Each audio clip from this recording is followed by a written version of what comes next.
صحیح مسلم حدیث نمبر 271۔ عبید اللہ بن زیاد نے حضرت معقل بن یسار مزنی کی عیادت کی اور آپ مرض الموت میں تھے، تو حضرت معقل رضی اللہ تعالیٰ عنہ نے فرمایا، میں تمہیں ایک ایسی حدیث سناتا ہوں کہ جو میں نے نبی اکرم صلی اللہ علیہ وسلم سے سنی ہے، اگر مجھے معلوم ہوتا کبھی میں زندہ رہوں گا تو میں تم سے بیان نہ کرتا۔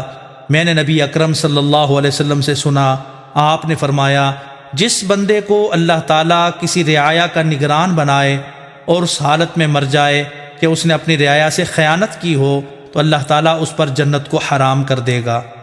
صحیح مسلم حدیث نمبر 272۔ ایک دوسری سند کے ساتھ بھی مروی ہے کہ عبید اللہ بن زیاد حضرت معقل بن یسار رضی اللہ تعالیٰ عنہ کی خدمت میں حاضر ہوا اور وہ تکلیف میں مبتلا تھے۔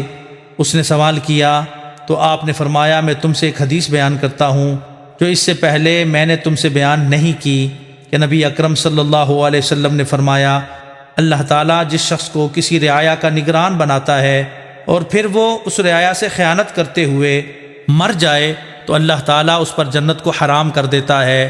عبید اللہ نے کہا، آپ نے اس سے پہلے مجھ سے یہ حدیث کیوں بیان نہیں کی؟ آپ نے فرمایا، میں تم سے بیان نہیں کرنا چاہتا تھا۔ صحیح مسلم حدیث نمبر 273۔ حضرت حسن فرماتے ہیں، ہم حضرت معقل بن یسار کے پاس تھے کہ عبید اللہ بن زیاد حاضر ہوا۔ حضرت معقل رضی اللہ تعالیٰ نے فرمایا، میں تم سے ایک حدیث بیان کرتا ہوں جو میں نے نبی اکرم صلی اللہ علیہ وسلم سے سنی ہے، پھر گزشتہ 2 حدیثوں کے مثل ذکر کیا۔ صحیح مسلم حدیث نمبر 274۔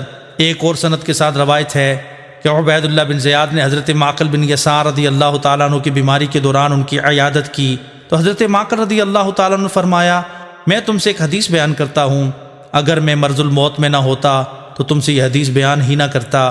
میں نے نبی اکرم صلی اللہ علیہ وسلم سے سنا، آپ نے فرمایا، جو شخص مسلمانوں کے کسی معاملہ کا امیر بنے پھر ان کے لیے کوشش نہ کرے اور ان کی خیر خواہی نہ کرے تو وہ ان کے ساتھ جنت میں نہیں جائے گا۔